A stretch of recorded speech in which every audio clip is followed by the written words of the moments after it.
Hey, what is up everyone? Welcome back to another review, and today I'm taking a look at this right here. This is the high-grade RX-178 Gundam Mk.II Yugo version. A little bit of a older kit, but not too old. This is from 2015. It was part of the Gundam Evolution project, or whatever it was called, where they were making every main Gundam in modern gunpla high-grade standard, and so far I have to say, this thing is quite impressive. I got mine through Bai, so if you're looking for one of your own, you will find it there, link in the description. And I will mention right now that for a little while I am going to be making some faster videos a little bit more often. The reason for that is, lately my videos have become an almost 3 to 4 day long process. They're a little bit more, how to say, involved than they used to be, so I spend a lot more time filming them, the extra little bits of footage. The edit takes a while and the videos end up about 30 minutes or so, which is great and all, and I do love doing that, but it does mean a lot, and I mean a lot more than usual kits build up in the background that sadly are getting unbuilt, and I want to tackle those. I want to build as many of them as possible, so that's what I'm going to be doing.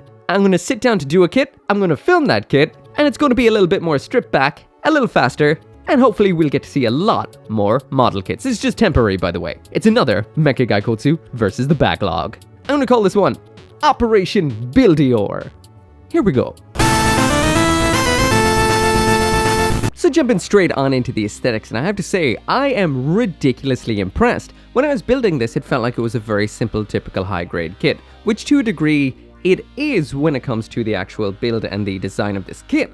But what you get in the end is phenomenal looking, and it's a little bit on the weighty side too. Overall, to me, this really does capture the absolute majesty of the Gundam Mk.II, and I don't know, they've put a lot of absolute effort into getting it just right. To me, it almost looks a little bit more like a Gundam action figure, as opposed to a regular Gundam model kit. This is cool.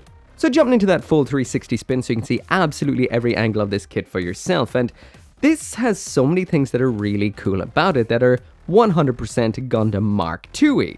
First off, of course, this does have the usual kind of Gundam look, but it has that kind of stockier, more powerful, unique design that I think a lot of ZETA Gundam suits got. This is one hell of a design. Also, we do have a lot of nice aspects to it that are very subtle, like the piping in the rear of the legs. You've got some little piston sections just above the feet. They don't move, but they're molded into the inner frame aspects. This does not have a full inner frame, but the parts that we do see, the joints, etc., these are actually purple. Like a nice kind of lavenderish purple as opposed to the usual inner frame grey, which once again is 100% unapologetic, beautiful Gundam Mk.II. When it comes to the color separation on the high-grade Gundam Mk.II here, it is absolutely phenomenal. There's a couple of minor aspects that you may consider not color inaccurate compared to the actual art of the Gundam, that being this one right here. And all that really seems to be is there is a little bit of red inside this tiny little section on the side skirts. These little recessed section on the, well, toes,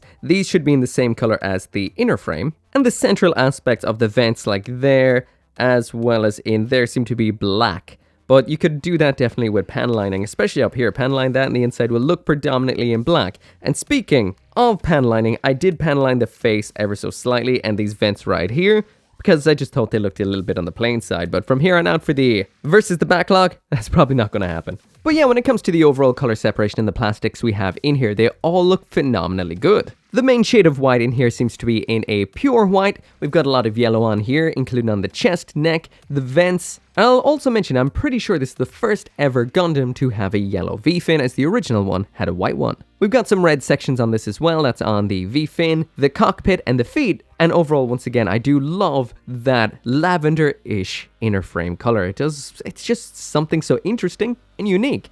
Besides that, then we've got the navy blue then on the backpack and the main chest segments, as well as some details on the crotch and the shoulders. Overall though, again, color separation is fantastic. When it comes to the sticker sheet in here, it's not the worst. Mainly it's just for the different reflecty parts like the lenses, and we do have a couple of yellow ones too. If you're wondering what those silver ones right there are for, you can pop those behind the eyes if you want to keep the eyes clear and reflective and just paint around them. And the yellow ones here, these are from the shield, which we'll be taking a look at a little bit later on. As for the various reflective stickers, we've got the ones right there in the chest, a little bit difficult to apply. We've got the one up there in the head camera. We've got the eyes as well, which aren't too bad, very classic. And around the back of the head, we've got a larger green head camera on the back right there. but besides that, no color correcting stickers on the mobile suit itself. When it comes to those model kit sins, first off I will mention that I haven't done anything with this besides double nip it out and a bit of pan lining. So when it comes to any nubs or stuff like that, they will be quite obvious,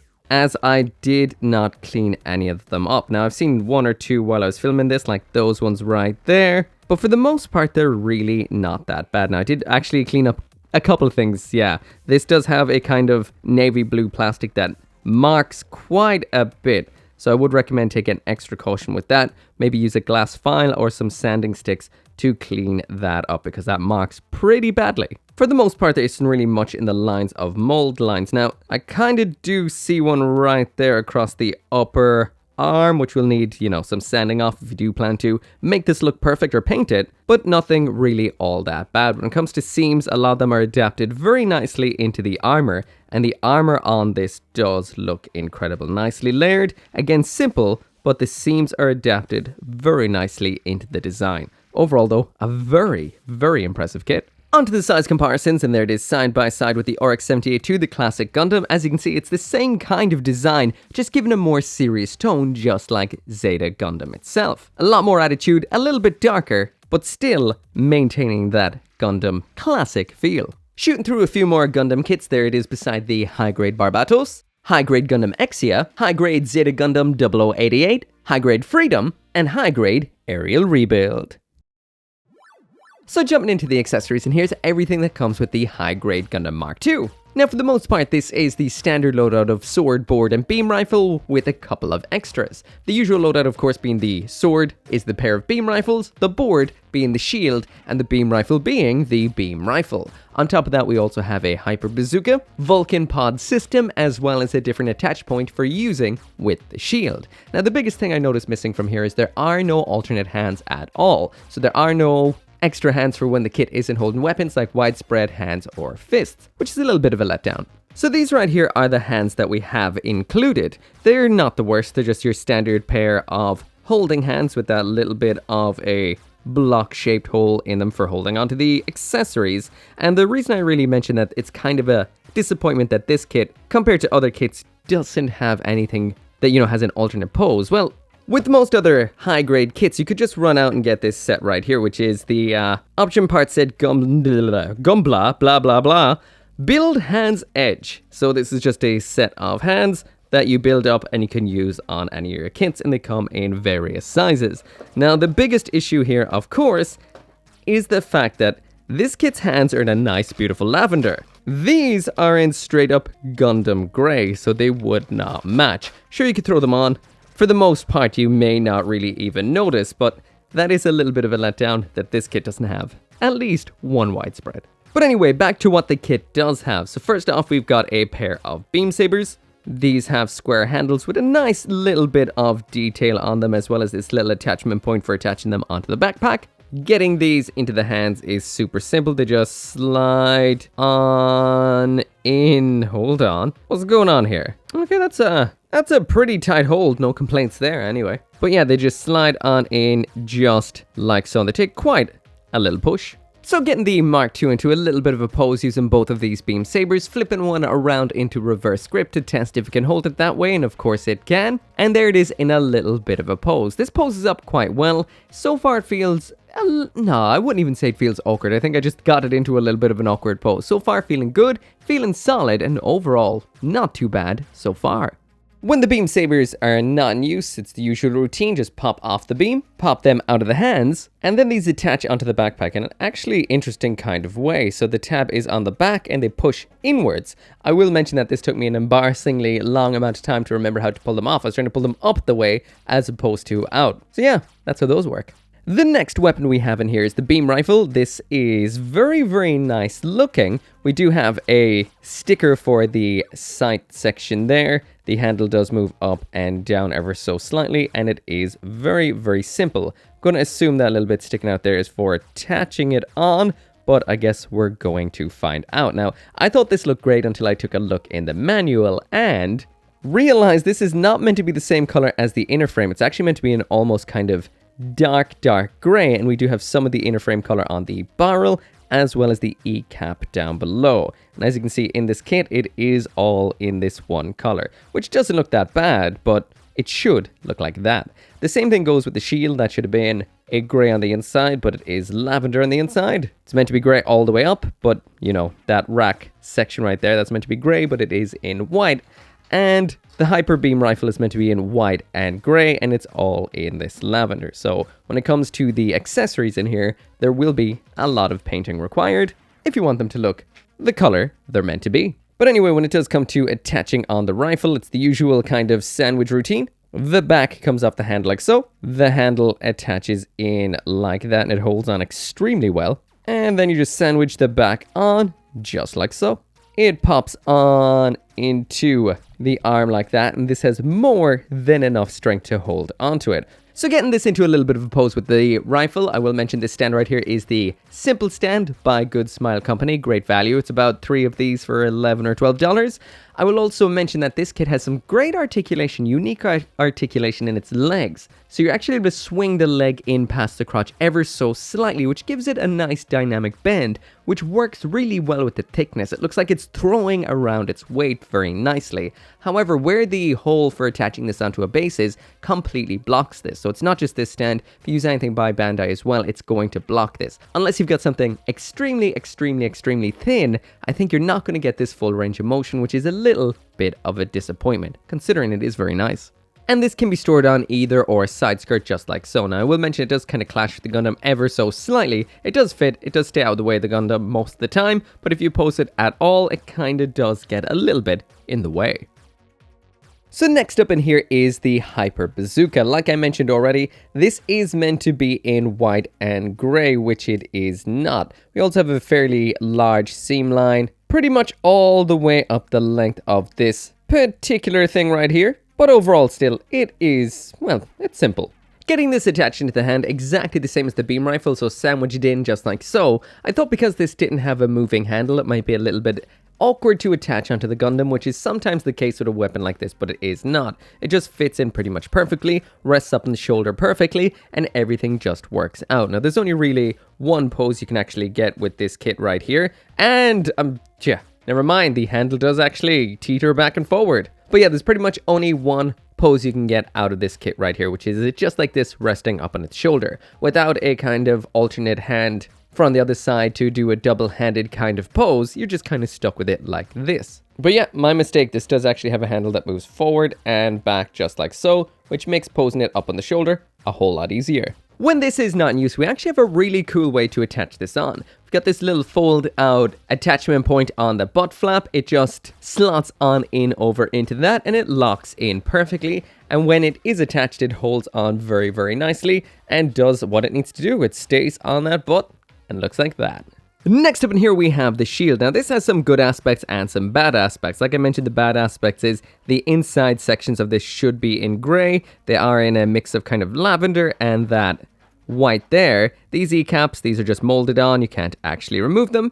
This part right here, that rotates just like so. But one of the coolest... Oh, these are also stickers, by the way. But one of the coolest aspects about this is the way that it does go smaller. Usually this would slide up and down, but in this kit it's been made a little simpler. But they just made this little viewing window section up here the exact same size as the attachment, so that just pops on in there for the compact version. That is incredibly smartly designed. Attaching this on then is just super simple. You just take this particular part right here, it just sticks into the back of the arm like this, and there it is attached. So there it is when it's out of the way stored, and then you just do the reverse of what I had done before to actually get it into the longer position just like so for that defense. So overall, a very, very nice shield. Now we do have another option in here for using with this. That is, you just take this little segment right here, remove that off entirely. We've got this little 3mm to 3mm hole adapter which attaches on just like so. And this is so it can attach onto the rear of the arm instead of around to the side for when you want it on the back of the arm like this, out of the way, or for blocking poses such as that right there. So there is quite a few options. The last piece of equipment in here is very interesting. So when it does come to the Gundam Mk.II? Well, it doesn't have any Vulcans built into its head like the standard Gundam. So this little bit right here just attaches into these little bit of slots in the side of the Gundam's head. So they just pop on and hold into the slots on the side, and there is your little bit of a Vulcan unit. So it's pretty cool. I'm assuming it's got some extra communication power with that little antenna up top. Otherwise, it wouldn't really make a whole lot of sense. But also, while I do have the backpack off, the backpack on this is actually attaches into that square section up top and slides down to lock in. But we do have the standard Gundam high-grade backpack adapter in there too. So if you want to use another kit's backpack for a kit bash, you can totally do that. So finally now onto the articulation and the comment on the build. This is very, very solid. It's holding up very well so far. And even though the build did feel a little bit on the kind of old school way, this, well, what can I say? It's really, really nice. The knees can sometimes kind of collapse a little bit, but only if you're doing weird things like holding it by the leg like this and letting it drop. Anyway, onto the usual pose. So yeah, that right there is it for the pose, and this is definitely limited. When on the ground, you don't really get much out of the ankles, especially to the side, so that's why it didn't go a little bit lower. There was some shenanigans as well with trying to get this. I've hyper extended this joint right here to kind of get a bit more of an ab crunch out of it, but all in all, it is incredibly limited. Let's bust through it. We've got a giggity goo neck, barely though. There it is all the way up and all the way down. Somewhat limited, definitely. Side to side, and there is the tilt side to side as well. Definitely limited and somewhat awkward.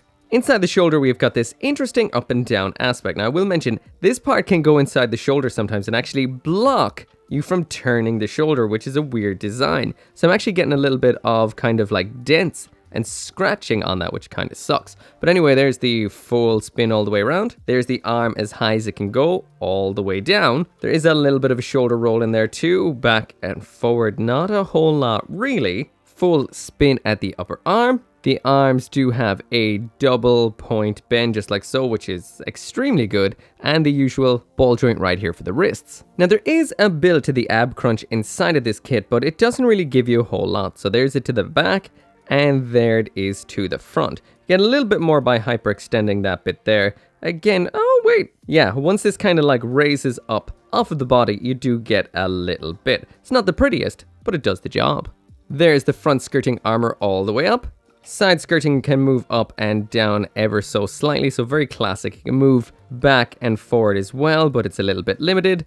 Butt flap does not move at all, and when it comes to the hips on this kit, they're just fixed. Oh wait, may not be fixed yet. They kind of tilt side to side ever so slightly like that. But I do feel the actual joint itself, because I can't get up on that side, does block it from doing its whole thing. Yeah, as you can see in there, that does stop it from actually really doing anything.